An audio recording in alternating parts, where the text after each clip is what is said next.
अपनी बुद्धि से सबको हरा दो। बस 21 दिन में आपकी बुद्धि इतनी तेज हो जाएगी कि आप दूसरे लोगों को बोलने का मौका ही नहीं दोगे। बस आपको गौतम बुद्ध ने बताएं, इन आदतों को अपने जीवन में अपनाना होगा। तो चलिए जानते हैं उन आदतों के बारे में। गौतम बुद्ध की कहानियों के माध्यम से 10 आसान आदतें जो 21 दिन में आपको एक नया और बुद्धिमान इंसान बना देंगी। दोस्तों, कहानी शुरू करने से पहले कमेंट में नमो बुद्धाय लिखकर वीडियो को लाइक जरूर करें। तो चलिए शुरू करते हैं इस कहानी को। एक गुरु अपने शिष्यों को प्रवचन दे रहे थे।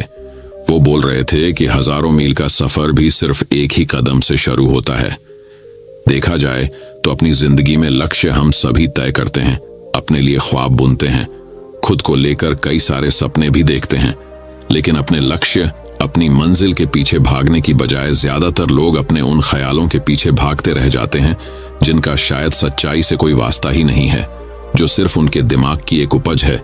इन सभी गैर जरूरी ख्यालों के पीछे भागते हुए वह इस बात का अंदाजा लगाने की कोशिश भी नहीं करते कि वो ख्याल सकारात्मक है या नकारात्मक सच है, या उनके दिमाग की सिर्फ एक उपज है, या वह किसी और से प्रभावित है, उसका सच्चाई से कोई संबंध है भी या नहीं। और शिष्यों, इसीलिए ज्यादातर लोग अपनी मंजिल तक नहीं पहुंच पाते और जीवन भर असफल रह जाते हैं।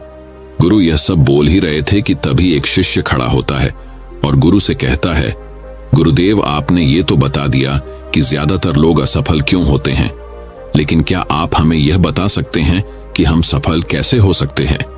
वो कौन सी छोटी छोटी आदतें हैं जो हमें सफलता के लिए तैयार करती है और फिर सफलता के शिखर तक पहुंचाती है?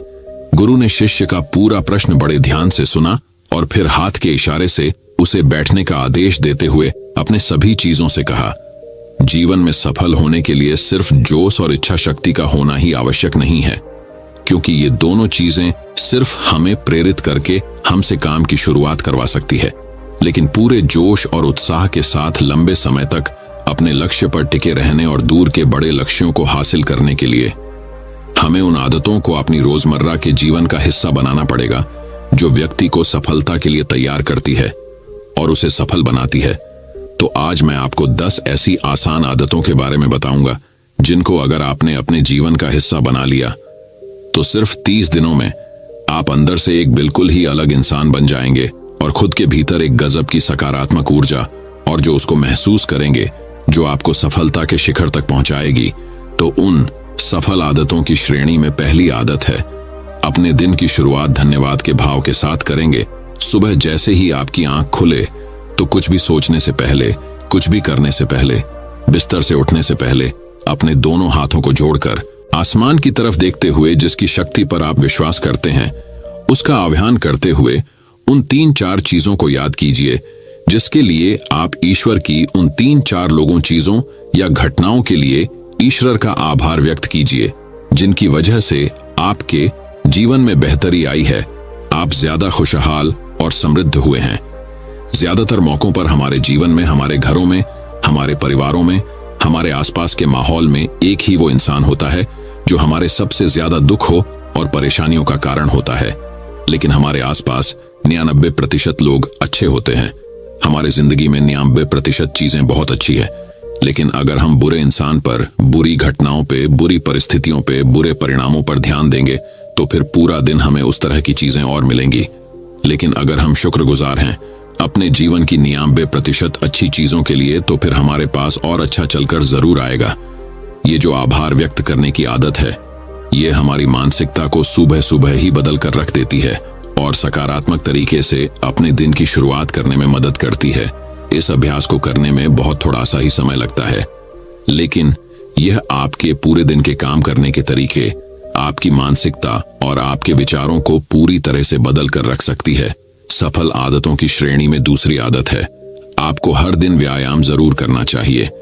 आप चाहे दौड़ लगाए, कसरत करें, योगासन करें या फिर प्राणायाम, लेकिन आपको हर सुबह कोई ना कोई ऐसी क्रिया जरूर करनी है जिसमें आपके शरीर को मेहनत करनी पड़े, उसे पसीना बहाना पड़े। यह इंसानी शरीर बना ही मेहनत करने के लिए है। इसे हर समय आराम देने से यह निष्क्रिय, कमजोर और रोगग्रस्त हो जाता है। व्यायाम करना न सिर्फ आपके शरीर को फायदा पहुंचाता है, बल्कि ये आपके दिमाग और आपके मानसिक क्षमताओं को बढ़ाने में भी कमाल करता है। रोज व्यायाम करने से आपका शरीर और मन मजबूत होता है। आपके अंदर एक अलग ही आत्मविश्वास और तेज का जन्म होता है जो आपकी सफलता की राह में आपके सहायक बनते हैं। सफल आदतों की श्रेणी में तीसरी आदत है, लक्ष्य निर्धारित करो और अपने दिन को योजना के अनुसार चलाओ। रात में सोने से पहले ही अगले दिन के 3 सबसे महत्वपूर्ण कामों को निश्चित कर लो और उन्हें लिख लो। फिर उसी के अनुसार अपने पूरे दिन की योजना बनाओ और उस पर अमल करो। अगर कोई व्यक्ति योजना बनाकर अपने दिन की शुरुआत नहीं करता और कोई सभी काम कभी भी करता है, तो ऐसा व्यक्ति कभी भी अपने पूरे दिन का सदुपयोग नहीं कर सकता। हालांकि ज्यादातर लोगों को पता होता है तो उनके लिए कौन सा काम महत्वपूर्ण है और कल उन्हें कौन सा काम करना चाहिए, लेकिन फिर भी वो लोग उस काम को पूरा नहीं कर पाते और उसे टालते रहते हैं। और जो व्यक्ति अपने काम को समय पर पूरा न करके उसे लगातार टालता रहता है, ऐसा व्यक्ति कभी भी बड़ी सफलता हासिल नहीं कर सकता। ज्यादातर लोगों का अपने काम को समय पर पूरा ना करना और उसे लगातार कल पर टालते रहने का सबसे बड़ा कारण है उनके अंदर आत्म अनुशासन का ना होना। क्योंकि जो व्यक्ति आत्मा अनुशासित हैं, वो अपना हर काम समय पर पूरा करता है। सफल आदतों की श्रेणी में चौथी आदत है, आपको हर दिन कुछ ना कुछ नया सीखना चाहिए या फिर कुछ ना कुछ नया पढ़ना चाहिए। अगर आप अपना दिन का समय अपने लिए कुछ नया सीखने, पढ़ने या विकास के कामों में नहीं लगा रहे हैं, तो फिर आप चाहें कितनी ऊंचाइयों पर हो, कितने ही समझदार और बुद्धिमान हो, आप जिंदगी में हारने ही वाले हैं, आप नीचे गिरने ही वाले हैं। किसी बुद्धिमान व्यक्ति ने कहा है कि सीखना कभी बंद नहीं होना चाहिए, क्योंकि लगातार अभ्यास से ही व्यक्ति महान ऊंचाइयों को हासिल कर सकता है। सीखने का कोई भी तरीका हो सकता है, जैसे अच्छी किताबें पढ़ना, अपने क्षेत्र के सबसे सफल लोगों की बातें सुनना, रोज अपने काम का अभ्यास करना इत्यादि। अगर आपको दुनिया के 1% सफल लोगों में शामिल होना है, तो लगातार सीखते रहने की आदत को अपने जीवन का अभिन्न हिस्सा बनाना ही पड़ेगा। सफल आदतों की श्रेणी में 5वीं आदत है, कम खाओ और अच्छा खाओ। यहां अच्छा खाने से मतलब है संतुलित आहार, यानी ऐसा भोजन जो पोषक तत्वों से भरपूर हो और आपके शरीर को कोई नुकसान न पहुंचाए।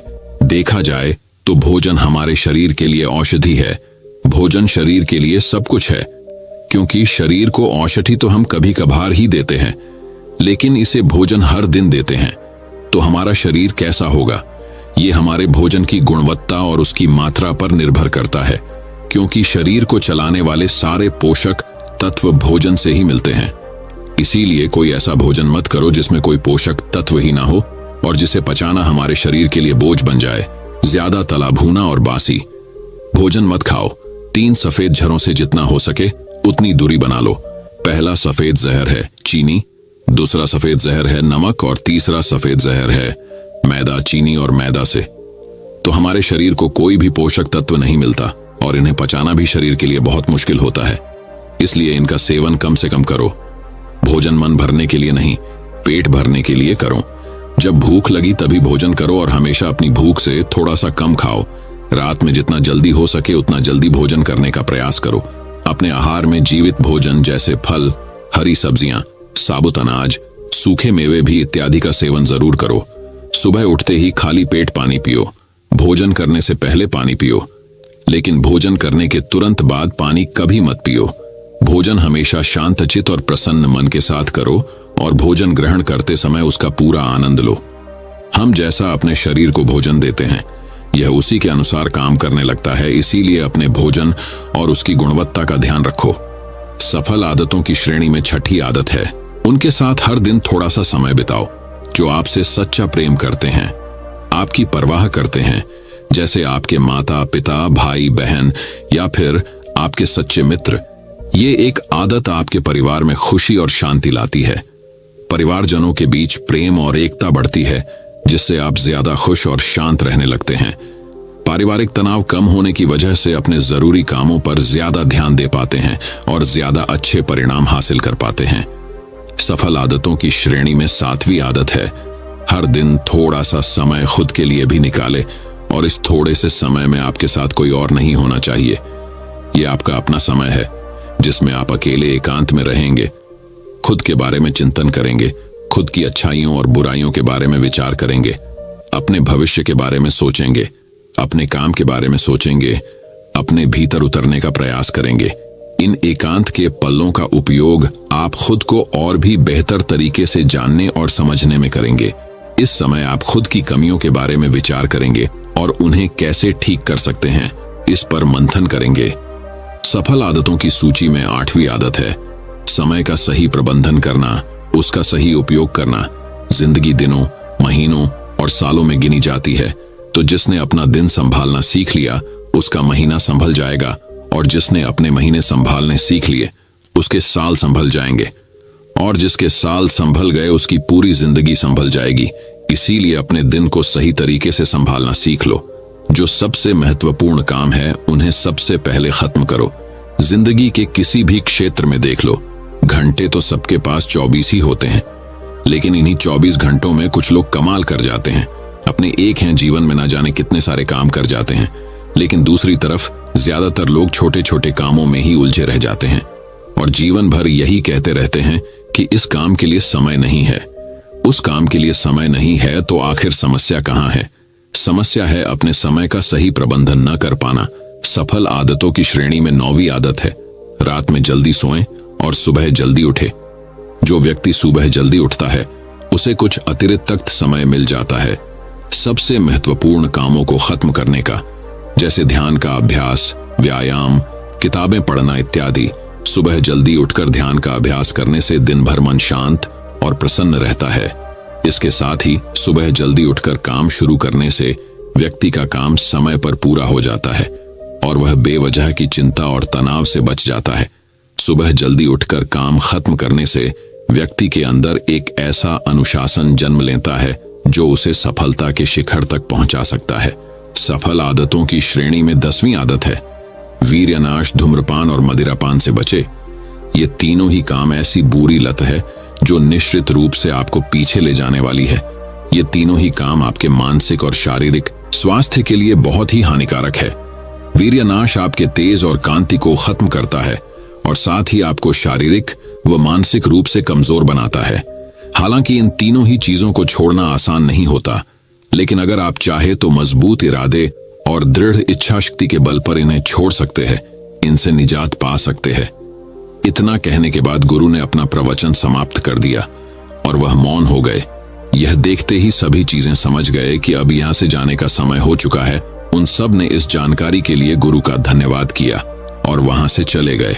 तो दोस्तों, उम्मीद करता हूं आपको इस कहानी से एक अच्छी सीख मिली होगी। ये कहानी आपको कैसी लगी हमें कमेंट बॉक्स में कमेंट करके जरूर बताएं। अब चलिए दोस्तों, जानते हैं कि अपने बुद्धि को सबसे तेज और धारदार कैसे बनाएं। तो चलिए हमारे दूसरे कहानी की शुरुआत करते हैं। दूसरी कहानी बुद्धिमानी से जुड़ी गौतम बुद्ध की कहानी। एक गांव में एक लड़का था जिसका दिमाग बहुत तेज था। उसकी यह खासियत थी कि वह किसी भी चीज को बहुत ही आसानी और कम समय में सीख लेता था, जबकि उसी चीज को सीखने और समझने के लिए अन्य लोगों को काफी समय लग जाता था। लड़के की यह ख्याति दूर दूर तक फैल गई। सभी लड़के की तारीफ में कहने लगे कि उसके जितना बुद्धिमान कोई नहीं है। लड़का चित्रकारी, मूर्ति बनाना, गीत गाना जैसे अन्य कई चीजों को जानता था। अपनी प्रसिद्धि को बढ़ाने के लिए वह अन्य काम और चीजों को भी सीखने लगा। इस तरह से उसे अपनी बुद्धिमत्ता पर अहंकार हो गया, क्योंकि वह साधारण व्यक्ति होकर कई असाधारण काम भी आसानी से करने लगा था। एक दिन लड़के का सामना भगवान गौतम बुद्ध से हुआ। लड़के को खुद पर खूब अहंकार था और इस कारण उसे किसी से ईर्ष्या नहीं होती थी, क्योंकि वह खुद को ही श्रेष्ठ समझता था। लेकिन पहली बार उसे गौतम बुद्ध को देख ईर्ष्या हुई और वह अपनी तुलना बुद्ध के साथ करने लगता है। वह देखता है कि बुद्ध के पास भिक्षा मांगने के लिए एक कटोरा है और उसके पास अपार धन। बुद्ध ने साधारण वस्त्र धारण किए थे और उसके वस्त्र कीमती थे। बुद्ध नंगे पैर थे और वह नंगे पांव जमीन पर पैर भी नहीं रखता था। इस तरह से लड़का एक नहीं बल्कि कई चीजों से गौतम बुद्ध के साथ अपनी तुलना करने लगा। हर चीज से तुलना करने के बाद वह मन ही मन सोचता है कि आखिर मैं इस भिक्षु के साथ अपनी तुलना क्यों कर रहा हूं, जबकि इसका और मेरा जीवन बिल्कुल अलग है। वहां मौजूद सभी लोग गौतम बुद्ध का सम्मान कर रहे थे। लड़का सोचने लगा कि आखिर इनमें ऐसा क्या है जो मुझ में नहीं है, जिस कारण मेरे भीतर इनके प्रति ईर्ष्या पैदा हो गई। अपने मन में चल रही जिज्ञासा को शांत करने के लिए वह बुद्ध के पास जाता है तो आखिर वास्तव में कौन है बुद्धिमान? बुद्ध के पास जाकर वह कहता है, मैं इस गांव का सबसे बुद्धिमान व्यक्ति हूं और आप अपने आसपास जो भी देख रहे हैं मैं वह सब करना जानता हूं। मैं किसी भी कार्य को बहुत कम समय में सीख लेता हूं, इसलिए सभी लोग मेरा सम्मान करते हैं। लेकिन फिर भी आपको देख मेरे भीतर ईर्ष्या पैदा हो गई, इसलिए मैं जानना चाहता हूं कि आपकी उपलब्धि क्या है। सभी आपको इतना आदर सम्मान क्यों दे रहे हैं? लड़के के सवाल का जवाब देते हुए बुद्ध कहते हैं, मेरी कोई उपलब्धि नहीं है, लेकिन तुम कह सकते हो कि मेरी यही एक उपलब्धि है। बुद्ध लड़के से पूछते हैं, क्या तुम्हें निंदा अच्छी लगती है? लड़का कहता है कि भला किसे निंदा अच्छी लग सकती है? बुद्ध कहते हैं कि जो तुम्हें अच्छा और बुरा लगता है मैं इनसे भी ऊपर हूं। मुझे ना निंदा सताती है और ना अपनी प्रशंसा से प्रसन्न होता हूं। यही अंतर है तुम में और मुझ में। बुद्ध कहते हैं, तुमने सैकड़ों काम सीखे लेकिन सबसे जरूरी काम को सीखना भूल गए। लड़का पूछता है, कौन सा काम? अब इस प्रकार बुद्ध ने दिया बुद्धिमान होने का ज्ञान। बुद्ध कहते हैं कि क्या तुम्हें मन को नियंत्रण करना आता है? ये बात सुनकर लड़का समझ जाता है कि उसे बुद्ध से ईर्ष्या क्यों हुई। बुद्ध कहते हैं, जिसने संपूर्ण जगत जीत लिया लेकिन अपने मन को नहीं जीत पाया, उसने कुछ भी नहीं जीता। वहीं जिसने अपने मन को जीता लेकिन अपना सब कुछ गंवा दिया, फिर भी उसने सब कुछ जीत लिया। बुद्ध की यह बात सुन लड़के का अहंकार टूट गया। उसने बुद्ध से कहा कि क्या आप मुझे अपने मन को जीतना सिखा सकते हैं? बुद्ध कहते हैं, जरूर, लेकिन इसके लिए मैं तुम्हारी सभी उपलब्धियां छीन लूंगा। लड़का कहता है, मैं तैयार हूं। इसके बाद से ही लड़का ध्यान लगाने लगता है, क्योंकि ध्यान से ही मन को वश में किया जा सकता है। तो दोस्तों, अब चलिए बढ़ते हैं हमारे तीसरी कहानी की तरफ।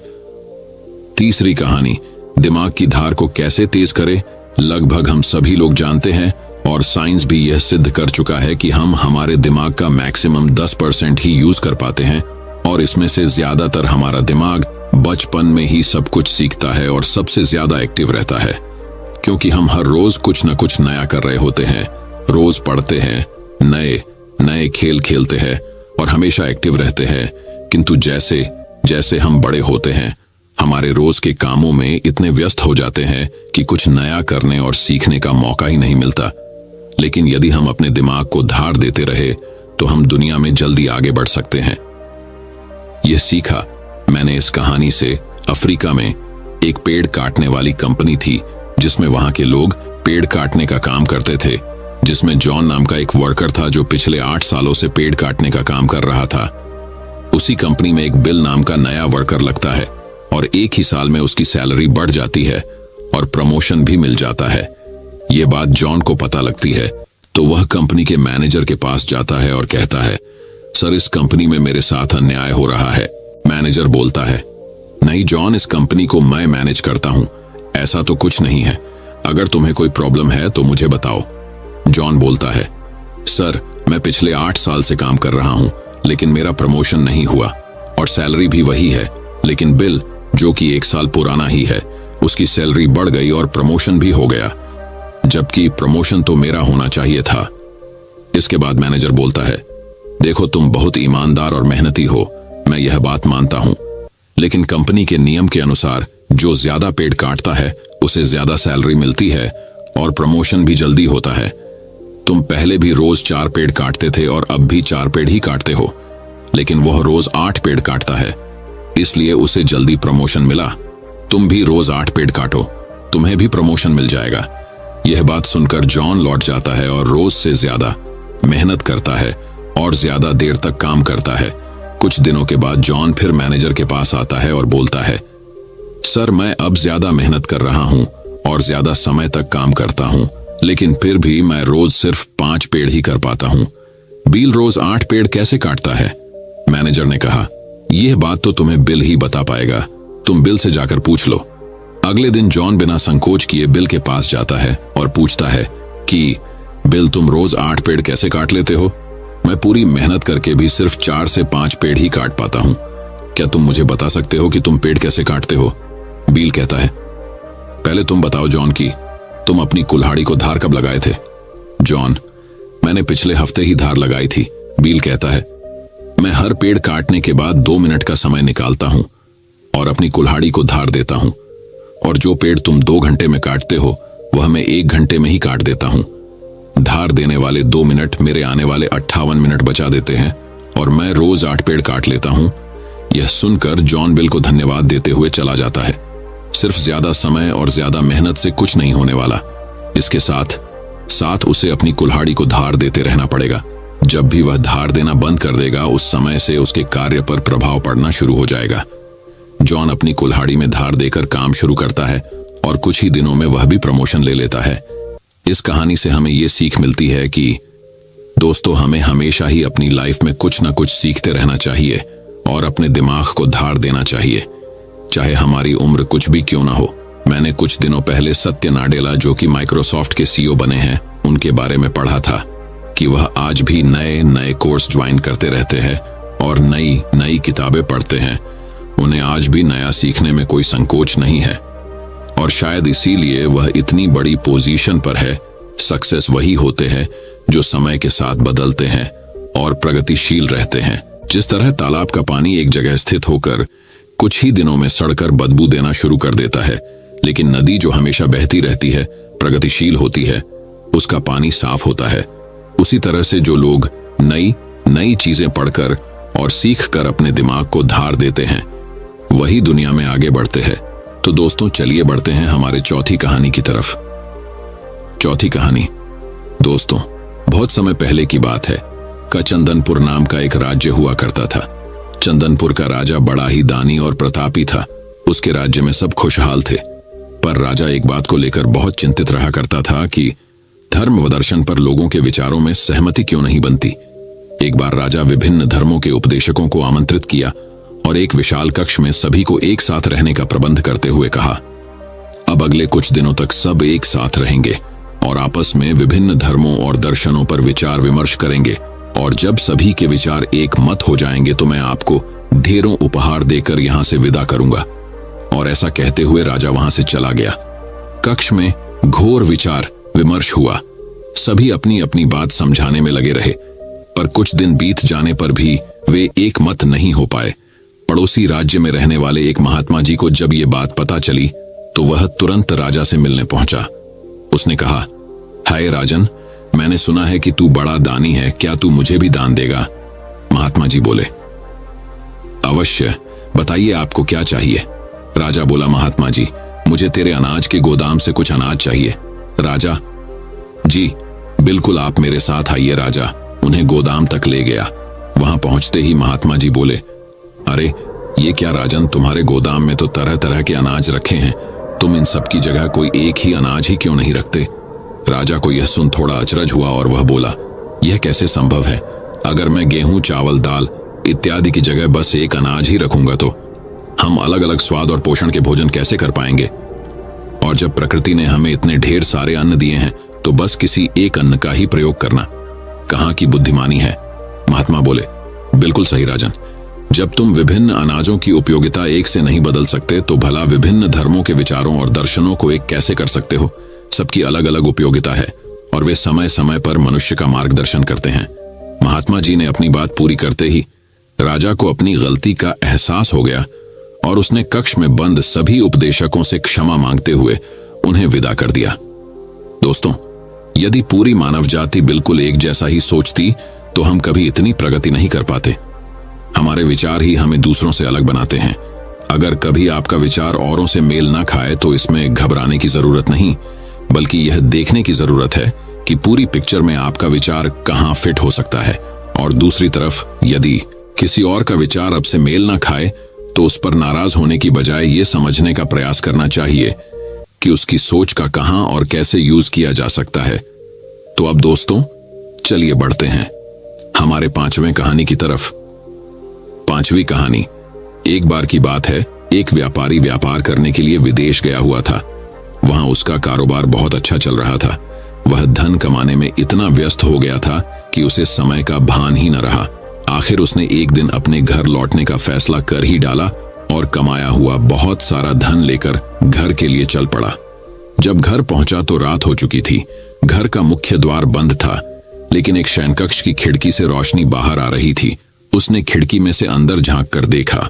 उसने जो देखा सहसा उसे विश्वास ही नहीं हुआ। उसे अपने पैरों के नीचे से जमीन खिसकती हुई प्रतीत होने लगी। उसने देखा कि शयन कक्ष में उसकी पत्नी के पास एक युवक भी लेटा हुआ है। ऐसी स्थिति में उसका अपनी पत्नी के चरित्र पर संदेह होना अस्वाभाविक नहीं था। व्यापारी ने विचार किया कि ऐसे घर में रहने का क्या औचित्य हो सकता है जहां ऐसी स्त्री हो। उसने फौरन निर्णय लिया कि पत्नी और उसके पास लेटे युवक को मारकर चुपचाप वापस निकल जाऊंगा और अलग घर बसाने का प्रयास करूंगा। तभी उसकी नजर शयन कक्ष की दीवार पड़ी जहां एक श्लोक लिखा था। उसने उस श्लोक को पढ़ा। श्लोक में लिखा था, सहसा विदधीत न क्रियाम विवेक परमापदाम पदम वृणुते ही विमृश्य कारणम गुण लुब्ध स्वयमेव संपद। अर्थात किसी कार्य को बिना विचारे एकाएक नहीं करना चाहिए, क्योंकि सोच विचार न करना बड़ी विपत्तियों का कारण है। जितनी भी प्रकार की संपत्तियां हैं, सोच समझकर कार्य करने वाले व्यक्तियों के गुणों से आकर्षित होकर स्वयं ही उसके पास आ जाती हैं, उसे समृद्ध कर देती हैं। यह पढ़ते ही व्यापारी ने अपना निर्णय बदल दिया और घर का दरवाजा खटखटाया। पत्नी ने दरवाजा खोलने से पहले काफी पूछताछ की और जब वह पूरी तरह से आश्वस्त हो गई कि दरवाजा खटखटाने वाला उसका पति ही है, तो उसने शीघ्रता से दरवाजा खोल दिया। पति को देखकर पत्नी की प्रसन्नता की सीमा न रही। उसने फौरन युवक को भी जगाया और पति से कहा कि ये आपका पुत्र है, जो अब पूरे 20 वर्ष का हो गया है। 18 वर्ष पहले जब आप विदेश गए थे तो ये 2 साल का था। भावातिरेक में पिता की आंखों से आंसू बहने लगे। उसने पुत्र को हृदय से लगाकर प्यार किया। अब व्यापारी का संदेह खत्म हो चुका। दोस्तों में एक श्लोक के सार्थक संदेश ने न केवल उसे पुत्र हत्या होने के पाप से बचा लिया, अपितु उसकी गृहस्थी भी उजड़ने से बच गई। विमर्शकारिता अर्थात सोच समझकर कार्य करना व क्षिप्रकारिता अर्थात जल्दबाजी न करना महान गुण है। जीवन में भ्रांतियां अथवा समस्याएं उत्पन्न होना स्वाभाविक है।